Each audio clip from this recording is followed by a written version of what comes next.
is give peace a chance.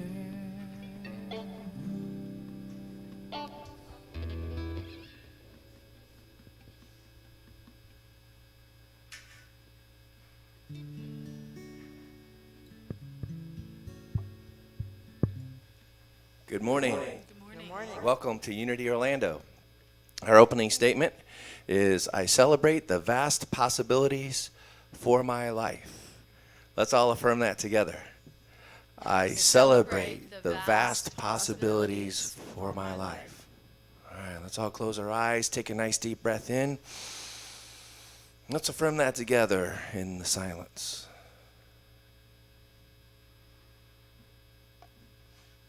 And so it is.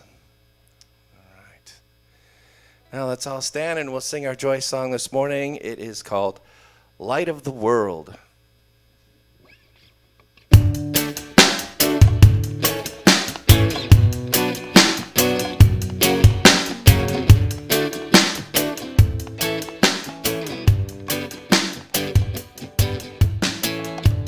We are the light of the world, raising the vibration. Peace be with light, to be with light now, raising the consciousness. We are the light of the world, raising the vibration. Peace be with light, to be with light now, raising the consciousness.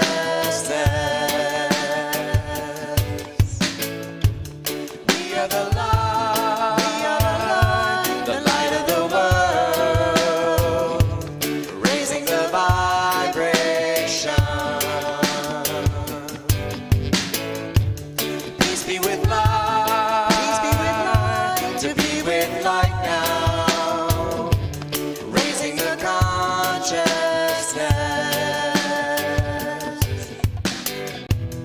raising the vibration, raising the consciousness,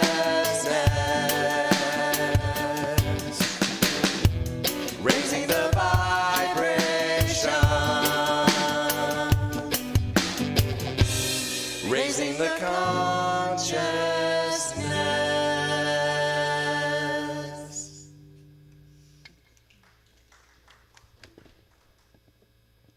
Good morning, everybody. My first time in front of the camera. Little camera shy, hello. Only Ronnie and Bob have been doing this for so long. So I'm Paul Kenny, I'm your board president and your platform person today. Do we have any visitors, anybody new here with us? Oh, Ronnie raised her hand. And if anybody new online, welcome. Midweek meditation continues with Ronnie and with Susan at 4:30 on Wednesdays. And those are posted to our website.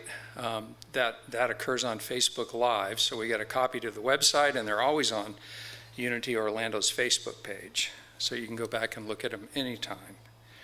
The food drive continues. Curtis is running that for us. You can bring food in on Wednesdays between 10 and 3 or Sunday morning while we're here. And that's going to continue through the end of September. Mass in the sanctuary, the only people not wearing them are those up here, and as soon as they come down, they put them on, so we appreciate everybody doing that. Reverend Ronnie's talk is Draw That Line. I've got a little sneak peek on that, so I'm sure you're going to really enjoy that. And we'll proceed now with music with Brian and the music team. Thank you. All right, thanks, Paul. Good time. That was a good first showing on the camera. Very good. All right, so I got a new song for you this week. It's amazing how current events can actually be involved with your own personal life. And this song just kind of, it melts both of them together. It's called Here and Now.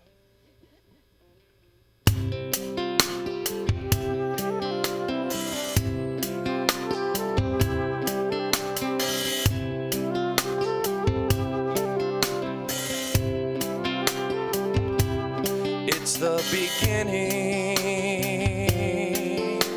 a new life to explore, when the old life doesn't serve us anymore.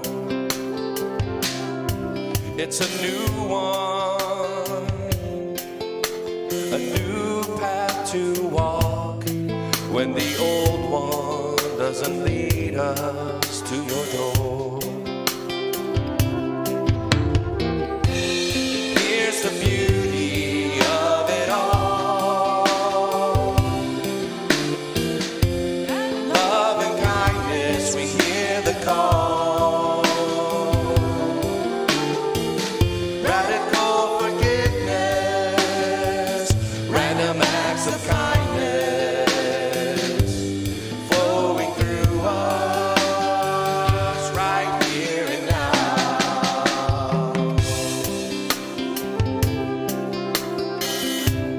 It may seem like the whole world is crying when the stoplight on the street lights turn red, when the city seems restless and no one gets their way. Just remember that we're always in the flow.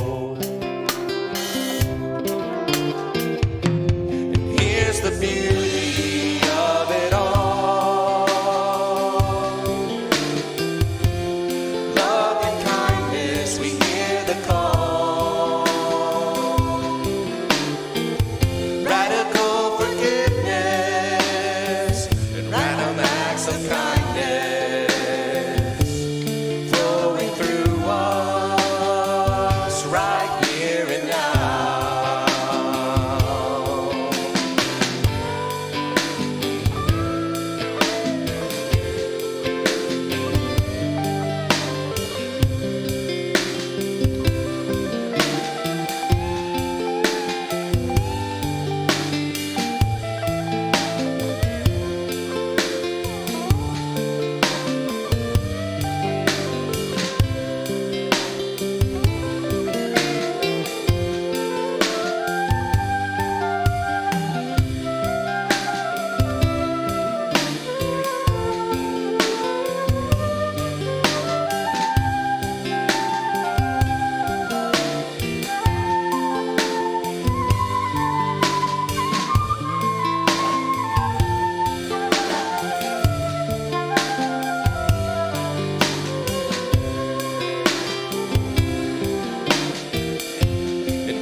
The beauty of it all, love and kindness, we hear the call, radical forgiveness, random acts of kindness, flowing through us right here and now, right here and now. Right here and now, right here and now.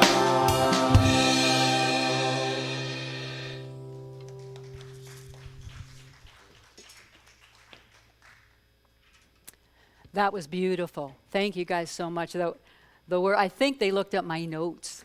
Not sure, but I think they did. Thank you guys. Brian, John, Luis, Carolyn, Carol, and Susan. Thank you. Lovely, lovely, lovely, lovely. Thank you guys all for being here, you at home, and of course right here. So before I actually get started with my talk, I wanted to tell you a story that I read about this week about Billy Graham. And towards the end of his life, obviously, before he died, he had flown home from a speaking engagement, and as he got off the plane, there was his limousine waiting for him. And so he went to the driver and he said to him, you know, I'm 87 years old and I've never driven a limo. Would you let me drive for a little while? And he goes, sure, no problem, get on in. So he gets in and they take off down the road. And down the road is a brand new rookie highway patrolman using his speed gun for the very first time. And he clocked him at doing 70 in a 55-mile-an-hour zone. So he pulls him over, and he's like, gets out of the car and starts his process. And as he walks up to the window, and the window comes down, and he sees who it is, he goes, I'll be right back. So he goes back to his vehicle, and he calls in, and he said, you know, I know our job is to enforce the law, but I also know there's a little bit of leeway for these very important people. So what are the guidelines?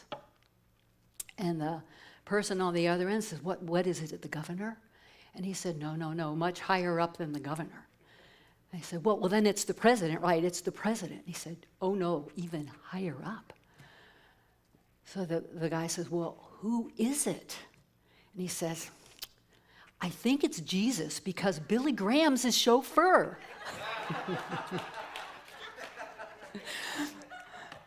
It's always good to think Jesus is driving, right? Or it being driven. So there are very many defining moments in our lifetime. Usually, you know, we graduate from school, high school, college, vocational school. We might get married, have children, you know, maybe having the empty nest. Sometimes it's a divorce. Sometimes it's the death of someone that we care about. That those kind of things affect us in such a way that it changes who we are. We're actually willing to make a change. Well, because something happens within us. It's not a cognitive thing. It's a moving event. Well, my talk title today is Draw That Line. And it's in those times that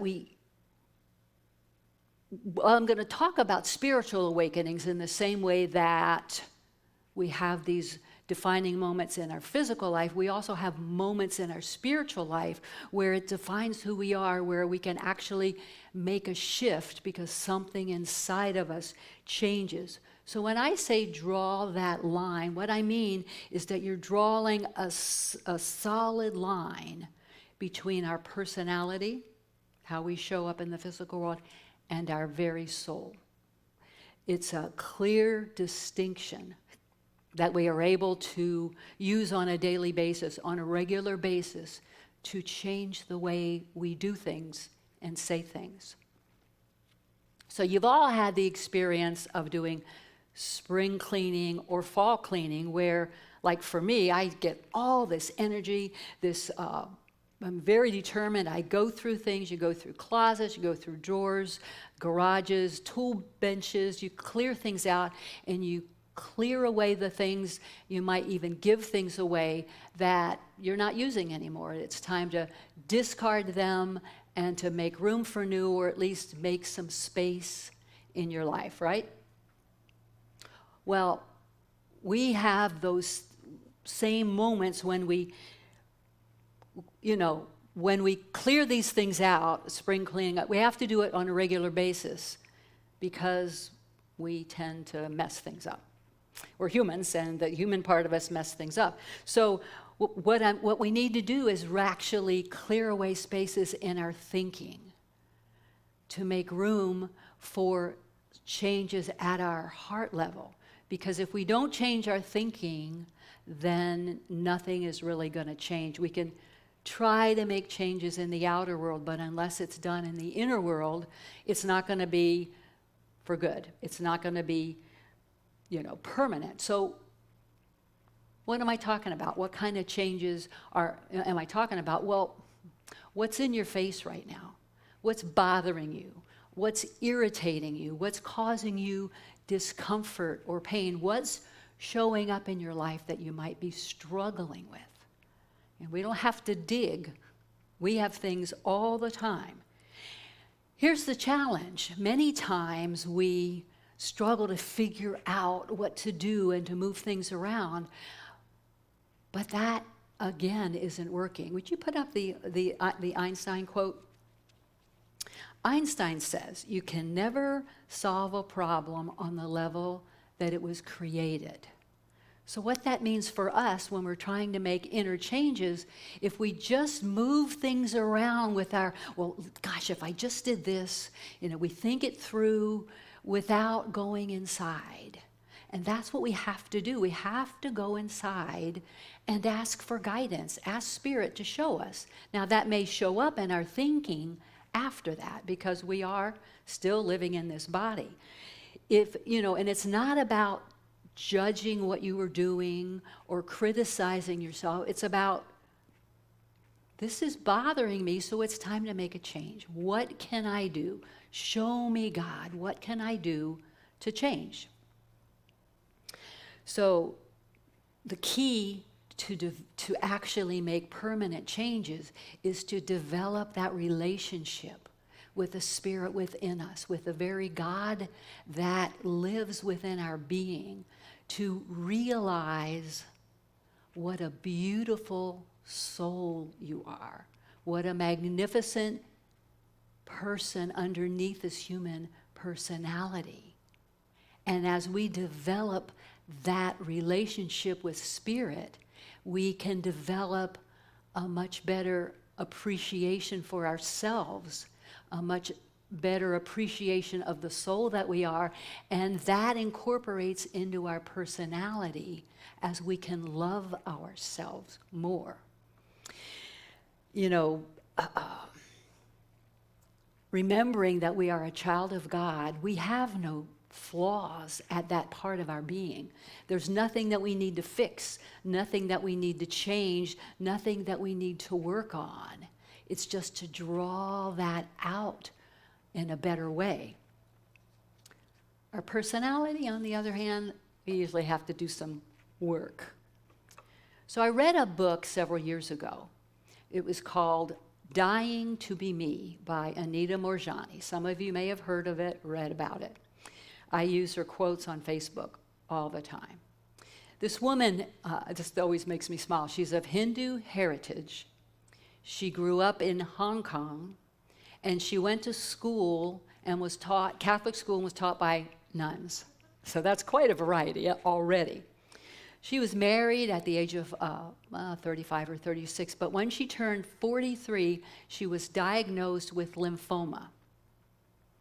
And within 4 years, she was so ill that she was literally on her deathbed in the hospital. The doctors told her husband she had tumors all over her body, everywhere, that were taking over her body. Her organs were shutting down. She was in a coma. I am not sure exactly how long, but the doctor told him, her husband, she's not going to wake up. This is it. But in that state that she was in, she had a near-death experience.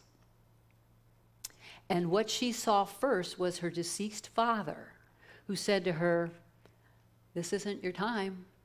This isn't your time." And at the same time of this realization, she got to see the beauty that her soul was, the beauty that she was at the core of her being. And she realized that, well, I'll get to that in a minute, but the other realization when she saw the beauty of that was if she chose to come back, because she didn't want to come back to this body, it was a mess. She knew that if she came back, her body would be healed, not in months or weeks, but days.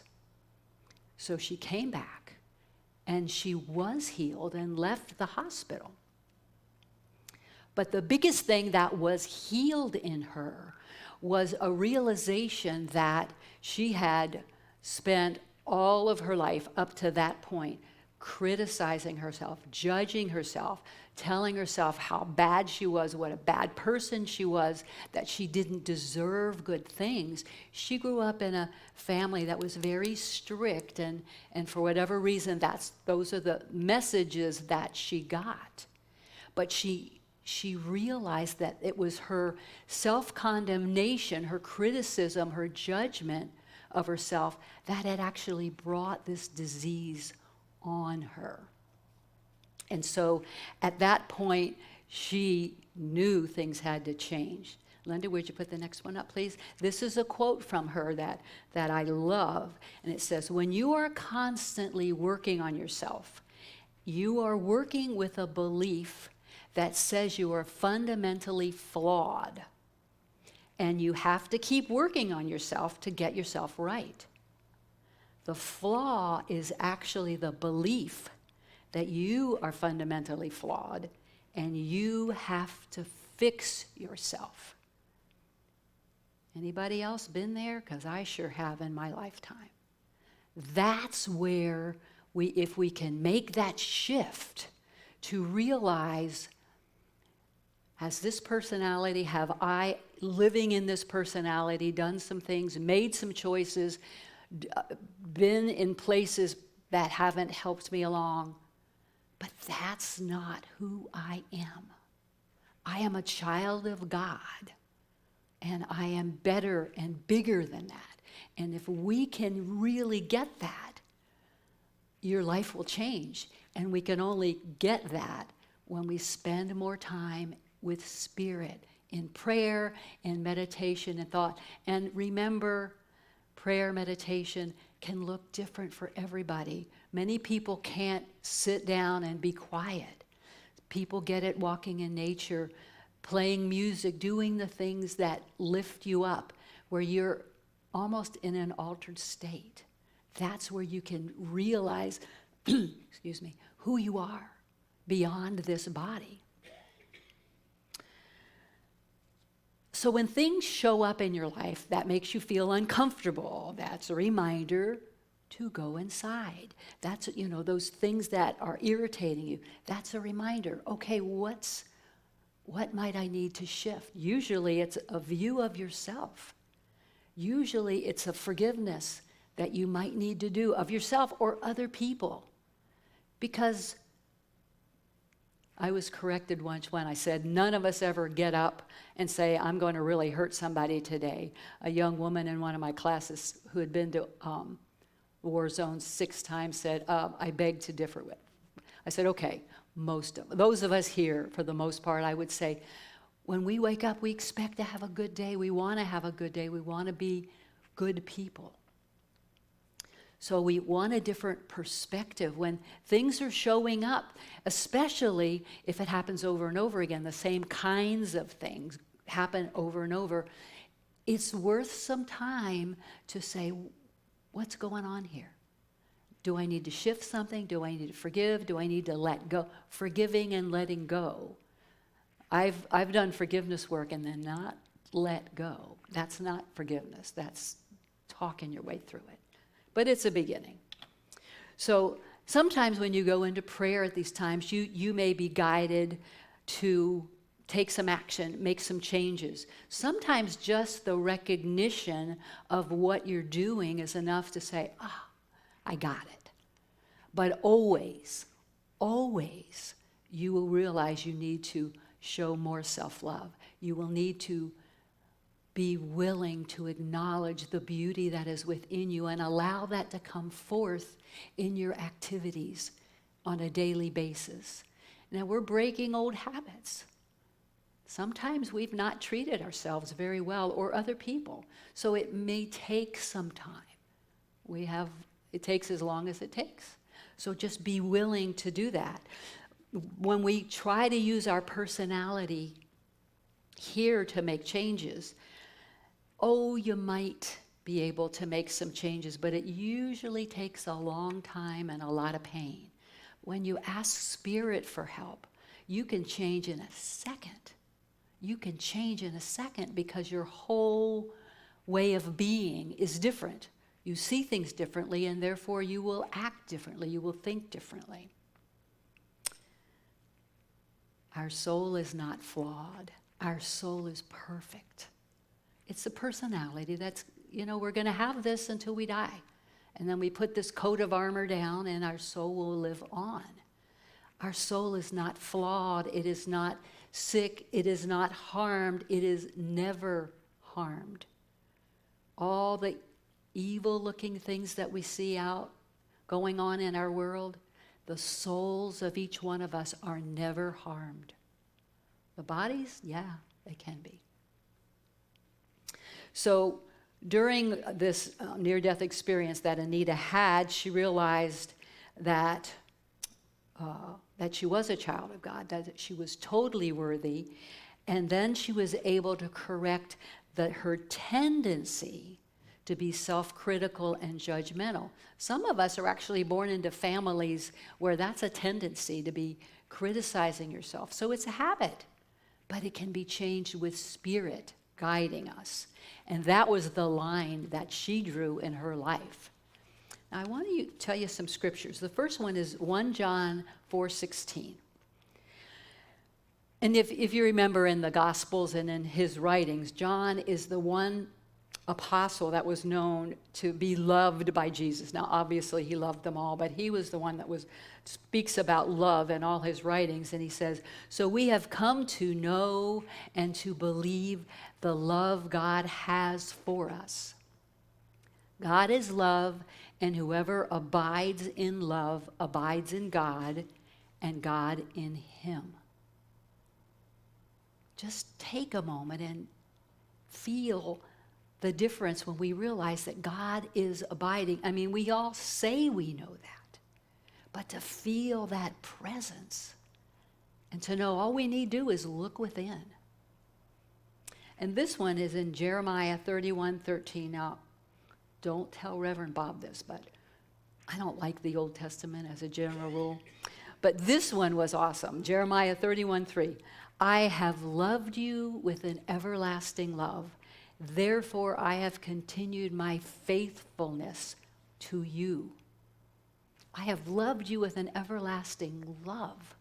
It never had a beginning, and it's not ever going to have an end. That's amazing. And then from Course in Miracles, lesson 41. God goes with me wherever I go. Deep within me is everything that is perfect. Deep within me. That's where we go when we ask for change, when we talk to Spirit, is deep within each and every one of us. And that's where changes can be made. Doesn't have to be hard. When Spirit's doing it, it can happen like that.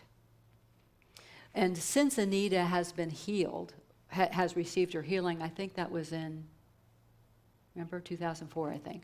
She has worked with Hay House. Many of you know Hay House is over in Tampa. That's the place where Louise Hay started, and a lot of Wayne Dyer and a whole lot of other well-known spiritual people work out of. She's traveled the whole world, speaking her truth, telling people about the love that God has for them and the love that is necessary for us to have, and spreading her story of love and joy and peace and happiness. So her life has truly changed completely. So now we're going to shift gears a little bit to Myrtle Fillmore.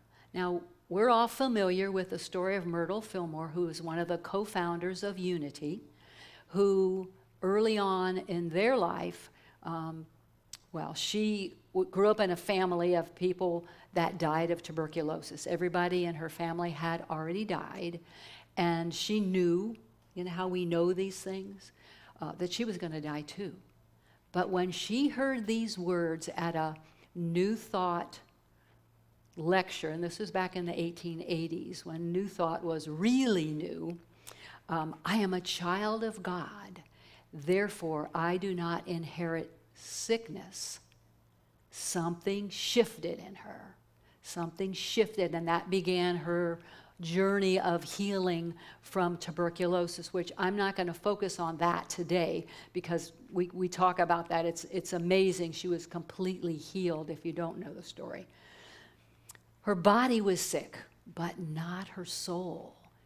She focused on that part of her that was magnificent, that was bigger and better and stronger completely different from the physical body. And as she took her time, and the one line that I love more than anything else in her story is, "And I did not grow weary when my body was slow to respond." It took about 2 years for her healing. Well, she had spent how many years, we abuse our bodies a lot. So, but her body did respond. We can't get weary when it takes a while for things to shift.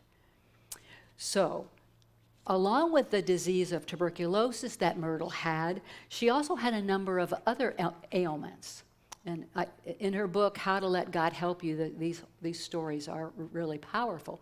But she had, she said that she and Charles and the children, they had 2 at that time, struggled with ill health, not having very much endurance and not being very strong. And I love these words. She said they had not learned and applied the truths that they learned later. She had a lot of stomach and lower GI illnesses along with the tuberculosis, and she kept praying and it wasn't responding to prayer. So she said, "God, why is this not responding? Why?" And she heard Spirit in prayer say, "You've looked at your vices. Now look at your virtues." So what she started praying about, she realized that she had taken great pride in keeping her feelings to herself when she was talking to somebody that was rude or disrespectful or didn't agree with. And even when they hurt her feelings, she took great pride in smiling and keeping it inside. And so she recognized that she didn't feel as poised on the inside as she looked on the outside. So that which she thought was a virtue was actually hurting her. So then she spent time and she began to notice the pattern, because if you don't see what you're doing, you're not going to be able to change it. And then she redeemed, these are her words, redeemed that state of mind. She handled whatever occurred in the moment before she swallowed it. Those were her words. Swallowed it, so guess where the trouble was residing? So she learned to speak up with love, with truth, with honesty, instead of keeping things inside of her. She gained real poise then and felt truly free by expressing herself honestly. So just that's, when I first read that and I was telling Paul about it, he said, that's confusing because of the word virtue and vices. But when we realize that those things that we think we're, smiling all the time and, maybe a people pleaser might be something that you do, but not really expressing, that doesn't mean we have to spout out what we believe every single time, but when it's a direct confrontation, you need to be able at least to express your truth. That makes all the difference. This is a form of self-love, honoring who you are and your thoughts and feelings and speaking them honestly. She took a stand, and that again helped change her life, helped her see where she could be different. But it wasn't because she was digging, she asked for guidance. Sometimes we dig up things that have nothing to do with whatever. It's when Spirit guides us to take a different stand that's important. The next scripture is from Ephesians 4:15.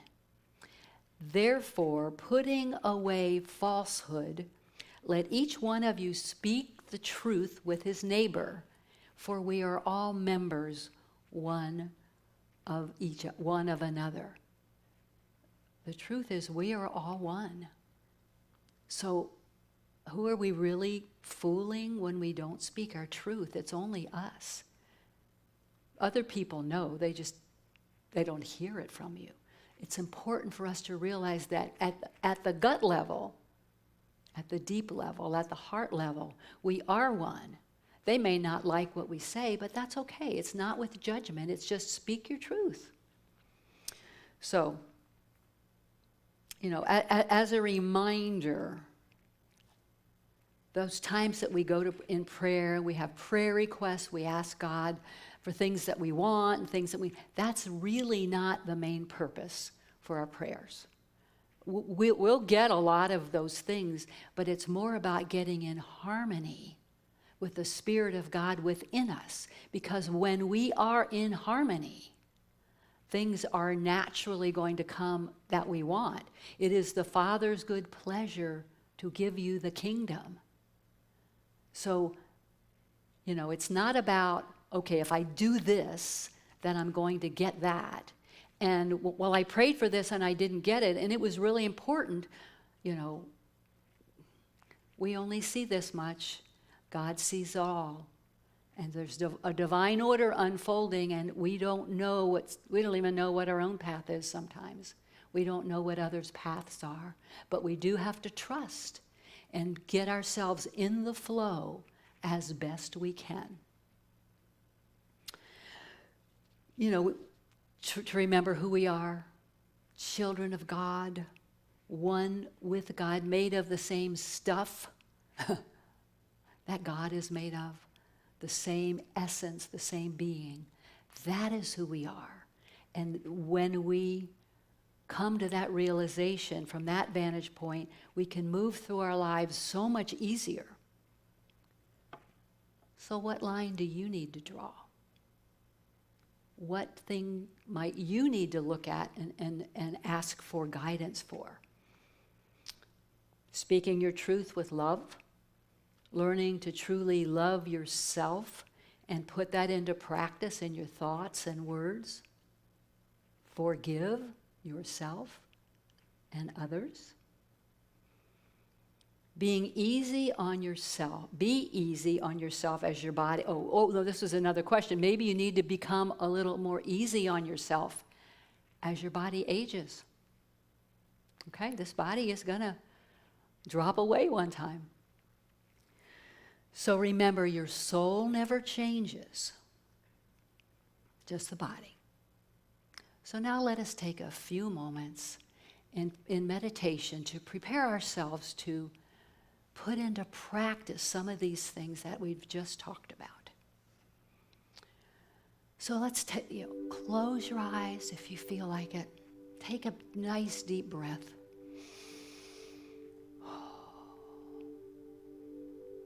What might you need to look at to ask God to help you change? You might know that question. You might know the answer to that question right now. So bring that up. And if you don't, ask for clarity on what you might need. Oh, it'll show up. So let's move our attention inward to that beautiful space within. That space where the presence of God is always evident, always here, always willing to present answers, to give you guidance, to love you. So as we break down our barriers to being present, to being still, to letting go of anything that might be in the way,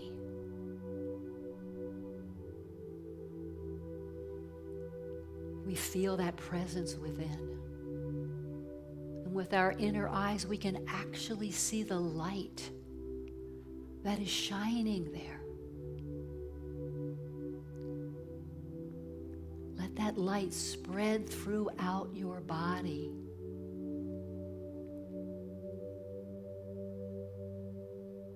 Easing, healing, lifting you. Reminding you who you are. I am a child of God. I am a child of God. I am so much more than just this body, this personality. Perfect, magnificent, filled with love, courage, strength.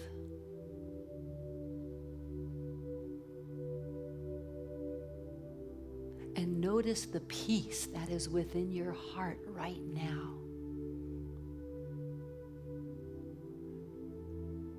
Notice it as it spreads throughout your body. Your shoulders drop. Your jaw unclenches. Your hands open, willing to receive. And that's all we need do is open our hands and our hearts and our inner eyes to see, to hear, to receive, to feel the oneness, even if just for a moment, to recognize that we are so much more. That the very activity of God is within me. The very love God is expressing through you, as you.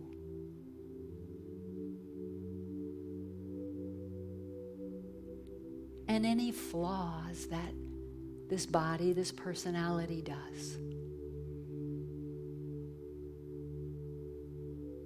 can be wiped away in an instant as we love and celebrate the soul, the being, the light that we are, in spite of the outer appearances at times. Love all of yourself. That is the salve for your heart, for your life. Know who you are and why you are here, to be that light, that shining light for someone. Speak the words that only you can speak. To do the things that only you can do.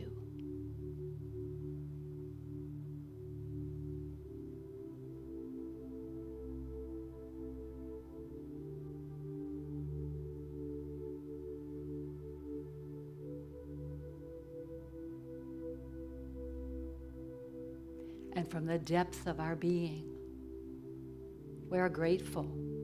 We are grateful to be shown the way. We are grateful for the light that can lead us on in some of our dark hours. We are grateful for this place within us that we can go to any moment of every day to be refreshed, to be renewed, to gather our wits, and to remember the beautiful spirit, soul that we are. And so we say thank you. Thank you, God. Thank you. Amen.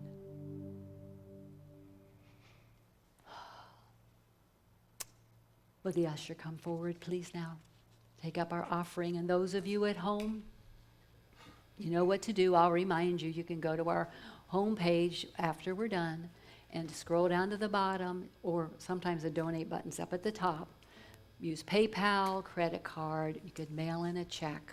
You can call the office and set up payments ahead of time. Just know how very grateful we are for all of you here and all of you at home. You are keeping us going in this challenging time that we're facing. So let us together say the prayer that is up on the board, our prayer blessing, our offering together. Divine love through me blesses and multiplies all the good I am and have, all the good I give and receive. Thank you, God. Amen. Thank you very much, Ronnie, Reverend Ronnie. Very nice. This song is called The Power of One.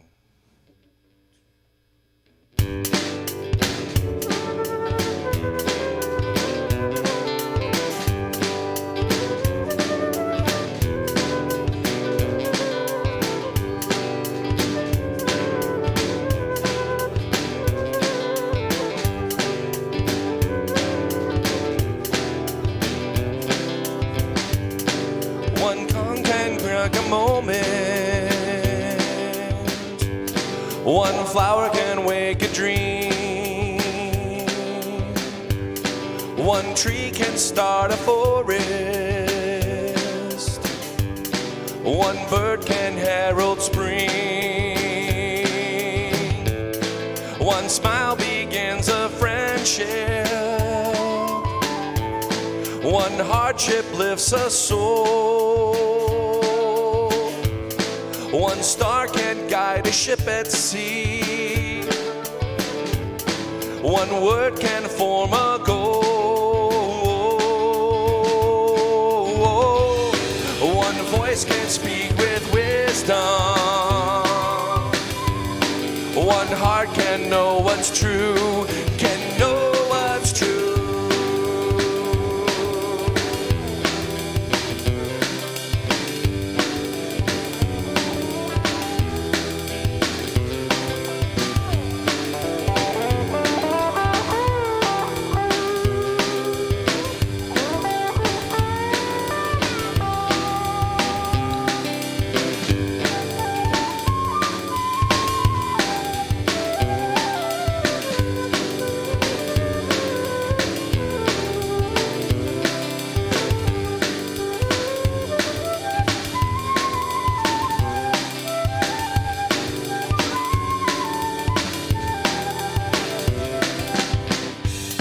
One vote can change a nation. One sunbeam lights a room. One candle wipes out darkness. One laugh will conquer gloom. One step can start a journey. One thought can start a prayer. One hope can raise our spirits. One touch can show we care. One voice can speak with wisdom. One heart can know what's true, can know what's true. One voice can speak with wisdom. One heart can know what's true, can know what's true. Can know what's true. Can know what's true.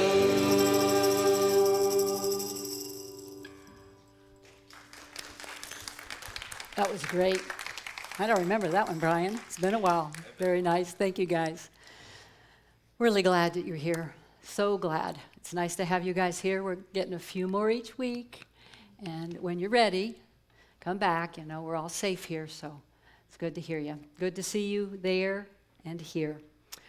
We won't be singing the peace song yet, but we will do the prayer for protection. So let us do that together now. The light of God surrounds us. The love of God enfolds us. The power of God protects us. And the presence of God watches over us. Wherever we are, God is, and all is well. And you all have a great week, and we'll see you next